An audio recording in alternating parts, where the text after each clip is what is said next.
Hello, it's Nikki and welcome back to a brand new week. This is another four-parter and I'm going to be talking about it across the different pillars that I share. So goal setting, money, visibility, and your future self. And this is something that I've wanted to talk about for a while because I hate talking about it. And it's such a potent conversation that is surrounding many of us. And I am not very good when essentially there's a problem or people keep talking about it and everyone's going round and round in circles.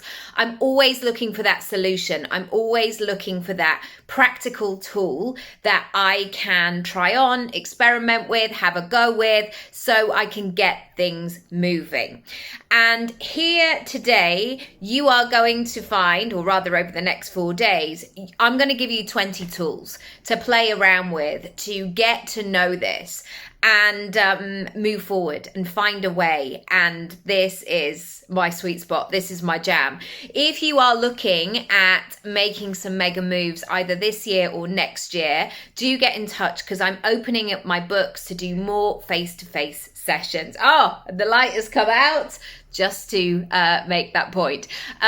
So yes, send me a message, have a look at my Work With Me page, and we can go from there.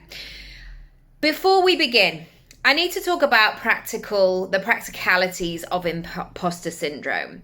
This is a phrase that has woven itself into female, especially, entrepreneurship.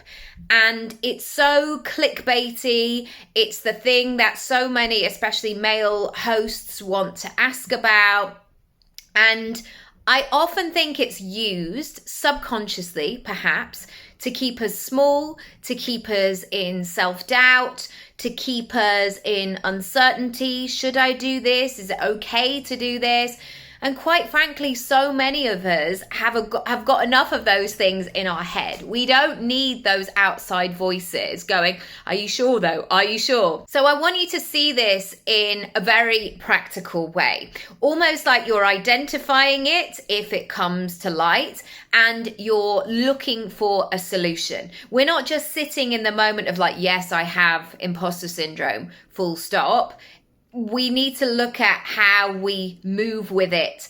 And also we're human beings, you know, many of us are not going to go through this journey of life and business going, wow, I've got everything figured out. Everything feels fantastic. I just know what I'm doing. Every decision I make is incredible. We're not like that. We will have that safety mechanism in our mind as well that is just checking in every step of the way.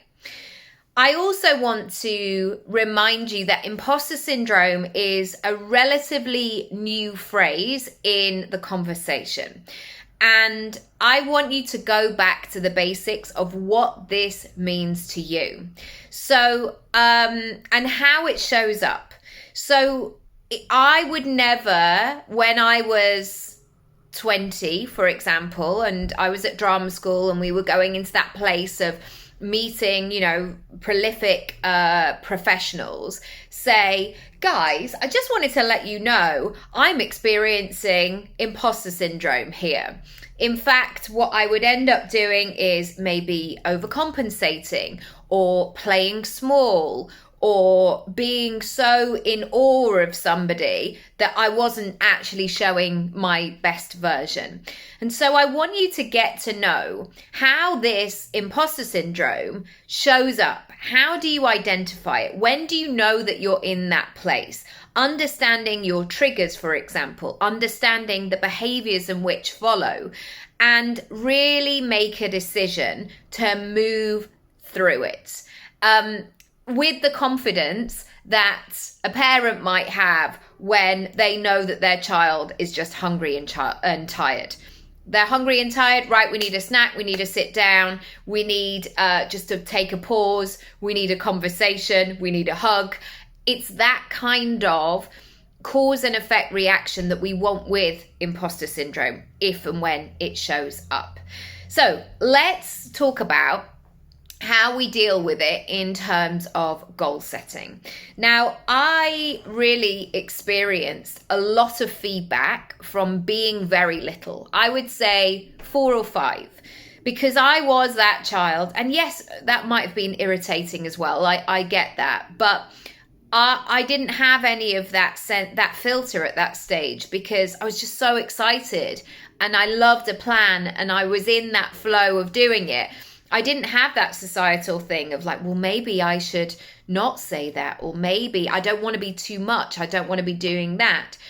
And so from a very young age, adults would tell me what they thought of my plans, like, oh, but you can't do that, or it's very competitive, or you don't want to go to London. London's a big scary city. You want to stay here. And it was really interesting unraveling all of that, especially as I've got older, because many of those limiting beliefs that I've had over the years, I mean, I've got a whole lot that are attributed to me, of course, but lots of those stories that I was telling myself actually aren't true. They were given to me and they were sort of piled on top of me, like for many of us. And so I've really enjoyed that removal stage. So the first thing I want to say is, whatever you want to do, I believe, or whatever you're drawn to, I feel like it comes within us. Whenever people talk about something, there is sometimes a conversation of it ticks all of the boxes. It's a practical decision. It makes sense on paper. However, what about all of those things where you can't put your finger on it? It just feels so connected, or you meet somebody and you feel like you've known them your whole life. I remember when I met Matt, we went through series of conversations like, but where did you go to school? Do you know that person? Where did you train? Like all of these things, because he felt so familiar to me. It honestly felt like, this sounds really weird when you're talking about your partner, but like he felt like family to me. He felt really like I just knew that he was going to be in my life. I don't know why, but that's the thing. So when we are thinking about our goals and our next chapters and where we're going, I want you to really lean into the fact when it feels really good, because the opposite is also true. There are so many things that I will have a very sensory reaction of like, no, that's not the one. Oh, that doesn't feel good. I don't like that taste. The opposite is true. And so even when and there's not many foods that I don't like, but I'm trying to think of something that I'm not a fan of. I can't think of what it is now, but that thing where you put it in your mouth and you just, everything in you goes, no, your body does not want it. I'm not going, well, maybe it's because of X, Y, and Z. It's like, it's just not a fit. So if we're going to have that reaction, we have to trust the things that are meant for you. And one of the things that I've realized over the years is I've noticed that so many things are not. So, and there are millions of things that I do not want to do. So the things that feel really good, I'm going to equally trust that as well. Number 2, many things can be in conversation and occurring at the same time. So something can feel great and hard, exciting and frustrating, invigorating and impatient. And what we find often, and this is the way that imposter syndrome might show up, is as soon as we hit an obstacle or a difficult thing, some voice in our head clicks in and goes, well, maybe this is not meant for me. It shouldn't be this difficult. And what I found, especially over the last year, is in order to go to the places that I need to and want to go to, I've done a lot of decluttering.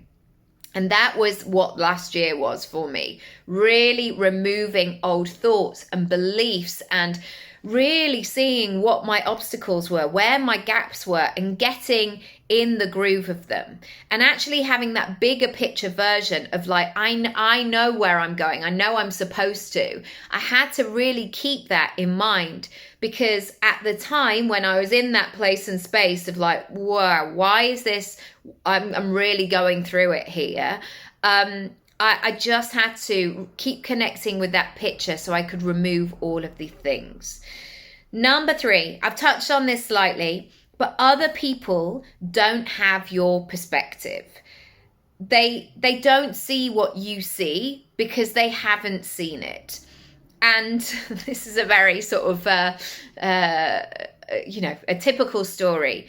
But when and I would never be so arrogant to assume that this is always going to be the way, but me and my 2 children and my dad were in the local Asda near my dad. And they were, I don't know, I was probably buying the kids' pajamas. Dad was probably getting a few bits and bobs, and the kids were buying a magazine. And we bumped into a woman who was just like, I can't believe and I hadn't seen this woman for a year. I can't believe you're bringing kids up in London. I can't believe you live in London. Like, I don't get that. And I just thought, not only have I not seen you for a really long time, and you met me at a certain point in my life where I was not this, well, I was 42 at the time, but now 43-year-old woman. I just thought, oh, you haven't lived here for 25 years. You don't know about it. And yet she was having such a strong opinion. And this is what can happen sometimes. We can let these other voices really take hold and sit at the table when actually they haven't seen what you've seen. And this is the beautiful thing, especially with the internet, is that we've had this peek into what is possible. So really lean into that. Number 4, find the evidence. I made a video a little while ago that sometimes that one person who believes in you is you. And you don't know why, you don't have all the answers. You might not even have the next step, and it might all feel a lot. And so go and find the evidence. You might have it in other points of your life where you've really faced adversity and you found a way through, or you might need to go and seek out random strangers on the internet who have done what you want to do. Find the evidence. It is there.